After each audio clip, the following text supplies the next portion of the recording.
ഷിജ വിവരങ്ങളുമായി ചേരുകയാണ്. ഷിജ, നിരവധി കാര്യങ്ങൾ മുഖ്യമന്ത്രി വിശദീകരിക്കുന്നുണ്ട്. സമാനതകളില്ലാത്ത രക്ഷാപ്രവർത്തനം അവിടെ നടക്കുമ്പോഴും കൂടുതൽ സംവിധാനങ്ങൾ, സേനാംഗങ്ങളടക്കം വയനാട്ടിലേക്ക് ഇനിയും എത്തേണ്ടതുണ്ട്. ഇതുമായി ബന്ധപ്പെട്ട് അദ്ദേഹം വിശദീകരിക്കുന്ന കാര്യങ്ങൾ എന്തൊക്കെ? ഒപ്പം തന്നെ ഈ ആരോഗ്യ പ്രവർത്തകരുടെ സേവനം, ആരോഗ്യ സംവിധാനം, ഈ കാര്യങ്ങളിൽ മുഖ്യമന്ത്രിയുടെ പ്രതികരണം എങ്ങനെ?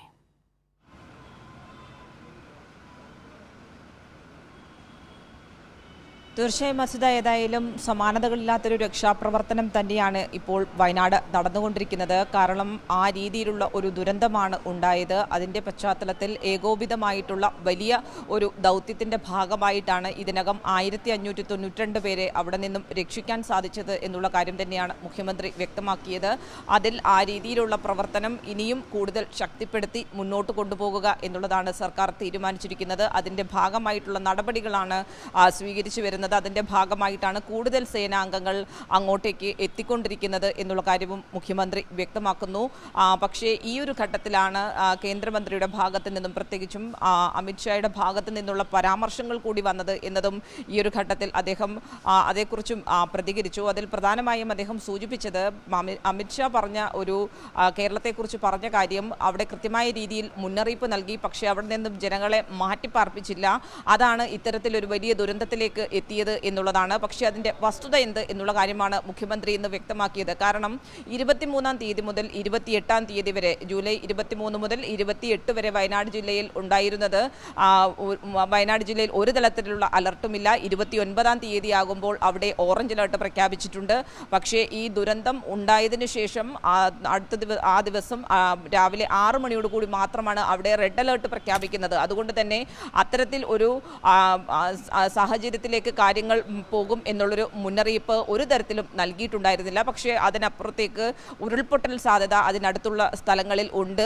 കാരണം മഴ അതിശക്തമായ മഴ ലഭിക്കുമ്പോൾ അവിടെ ഈ പറയുന്നത് പോലെ ഉരുൾപൊട്ടലിനുള്ള സാധ്യതയും മിന്നൽ പ്രളയത്തിനുള്ള സാധ്യതയും ഒക്കെ ആ രീതിയിലുള്ള മുന്നറിയിപ്പുകൾ നൽകാറുണ്ട്. അതനുസരിച്ച് സർക്കാർ എല്ലാ കാലത്തും പ്രവർത്തിച്ചിട്ടുണ്ട്. അതനുസരിച്ച് ആ മുന്നറിയിപ്പ് നൽകിയ പ്രദേശത്തെ ജനങ്ങളെ മാറ്റിപ്പാർപ്പിച്ചിരുന്നു. അതുകൊണ്ടാണ് ഈ ദുരന്തത്തിൻ്റെ വ്യാപ്തി കുറഞ്ഞിട്ടുള്ളത്. ആ പ്രദേശത്ത് നിന്നും മാറി 7 കിലോമീറ്റർ മാറിയാണ് ഇപ്പോൾ ഈ ദുരന്തമുണ്ടായിരിക്കുന്നത് എന്നുള്ളതും മുഖ്യമന്ത്രി കൂട്ടിച്ചേർക്കുകയും ചെയ്തു. ഇപ്പോൾ ദുരന്തമുണ്ടായ പ്രദേശത്തെക്കുറിച്ച് ഒരു തരത്തിലുള്ള മുന്നറിയിപ്പും കേന്ദ്രം നൽകിയിരുന്നില്ല.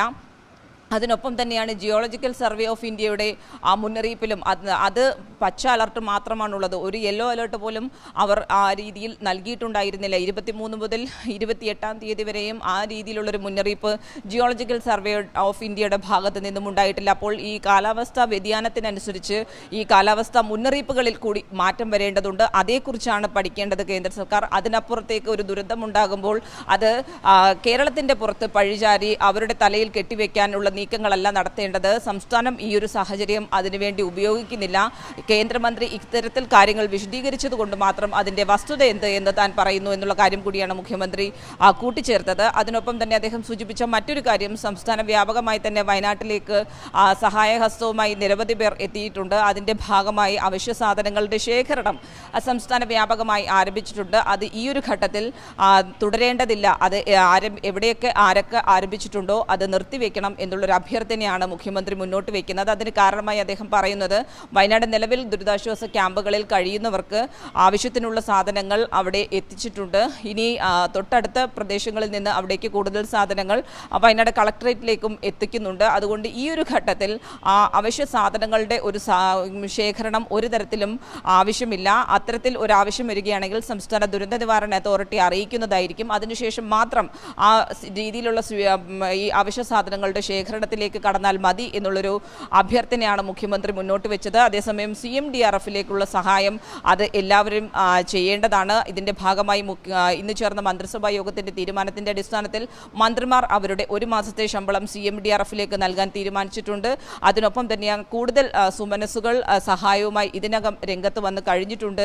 ആ രീതിയിലുള്ള സഹായങ്ങൾ നൽകി തുടങ്ങിയിട്ടുണ്ട് എന്നുള്ള കാര്യവും മുഖ്യമന്ത്രി സൂചിപ്പിച്ചു. ഏതായാലും ക്യാമ്പുകളിലേക്ക് രക്ഷപ്പെടുത്തിയവർക്ക് കൃത്യമായ രീതിയിലുള്ള ചികിത്സ അത് ഉറപ്പാക്കുന്നുണ്ട്. കൂടുതൽ ഇടങ്ങളിലേക്ക് കൂടുതൽ ആരോഗ്യ പ്രവർത്തകരെ, മെഡിക്കൽ സംഘത്തെ എത്തിക്കുന്നതും നിയോഗിക്കുന്നത് അടക്കമുള്ള നടപടികൾ സംസ്ഥാനത്ത് ഏതായാലും പുരോഗമിച്ചുകൊണ്ടിരിക്കുകയാണ്. ക്യാമ്പുകളിൽ എത്തുന്നവർക്ക് കൃത്യമായിട്ടുള്ള ഭക്ഷണവും വെള്ളവും വസ്ത്രവും എല്ലാം എത്തിക്കുന്നു. അതോടൊപ്പം തന്നെ ചിലയിടങ്ങളിൽ നിന്ന് ജനങ്ങൾ മാറി താമസിക്കാൻ തയ്യാറാകാത്തൊരു സാഹചര്യമുണ്ട്. അത്തരക്കാർക്ക് അവിടെ ഭക്ഷണവും അവർക്ക് ആവശ്യമുള്ള എല്ലാ സംവിധാനങ്ങളും എത്തിച്ചു കൊടുക്കുന്ന നടപടിയും ഇതിനകം ആരംഭിച്ചിട്ടുണ്ട് എന്ന് തന്നെയാണ് മുഖ്യമന്ത്രി വ്യക്തമാക്കിയത്.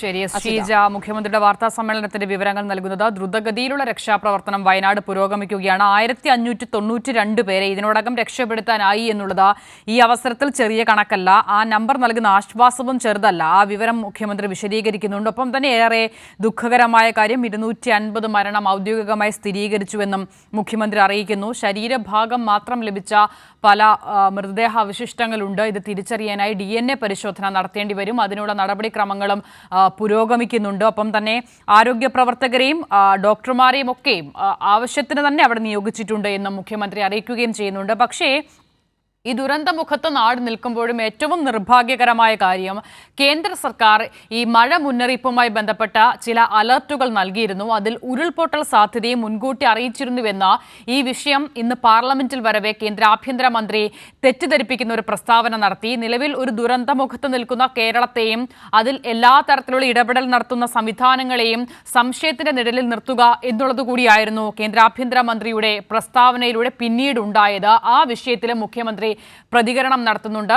അദ്ദേഹം പറഞ്ഞത് വസ്തുതാവിരുദ്ധമായ കാര്യങ്ങളാണ്. ഈ നിലയിൽ ഒരു അതിതീവ്ര മഴ മുന്നറിയിപ്പ് വയനാട്ടിൽ ഉണ്ടായിരുന്നില്ല എന്ന് കേന്ദ്രം നൽകിയിട്ടില്ല എന്ന് മുഖ്യമന്ത്രി വിശദീകരിക്കുകയാണ്. മാത്രമല്ല, ദുരന്തമുണ്ടായതിനു ശേഷം മാത്രമാണ് ആ മേഖലയിൽ റെഡ് അലേർട്ട് പ്രഖ്യാപിച്ചത്. ഏറ്റവും പ്രധാനം, ഇപ്പോൾ ദുരന്തമുണ്ടായിരിക്കുന്ന 2 മേഖലകളും അത് ഉരുൾപൊട്ടൽ സാധ്യതാ മേഖലയല്ല എന്നുള്ളതാണ്. ജനവാസ മേഖലയിൽ നിന്നും 6-8 കിലോമീറ്റർ മാറിയാണ് ഉരുൾപൊട്ടലിന്റെ പ്രഭവ കേന്ദ്രമെന്നും മുഖ്യമന്ത്രി വിശദീകരിക്കുന്നുണ്ട്. ഈ വിഷയവുമായി ബന്ധപ്പെട്ട കേന്ദ്ര ആഭ്യന്തരമന്ത്രി അമിത്ഷാ പറഞ്ഞത് കേരളത്തിന് ഇത്തരത്തിലുള്ള കാലാവസ്ഥാ മുന്നറിയിപ്പുകൾ മുൻകൂട്ടി നൽകിയിരുന്നുവെന്നും എന്നാൽ അതിനെ കേരളം അവഗണിച്ചു എന്നുള്ളത് കൂടിയാണ്. അതിനെയാണ് ഇപ്പോൾ മുഖ്യമന്ത്രി അങ്ങനെയല്ല എന്ന് വിശദീകരിക്കുന്നത്. എന്താണ് ഈ വിഷയത്തിൽ കേന്ദ്ര ആഭ്യന്തരമന്ത്രി लोकसभा പറഞ്ഞത് എന്നുകൂടി കാണാം.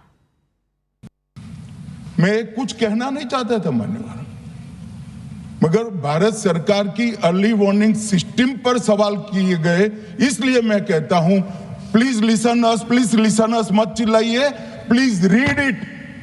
जो वार्निंग भेजा है उसको पढ़िए जरा. मगर कुछ लोगों को है कि यहां की साइटें खोलते ही नहीं है, विदेश की ही खोलते हैं.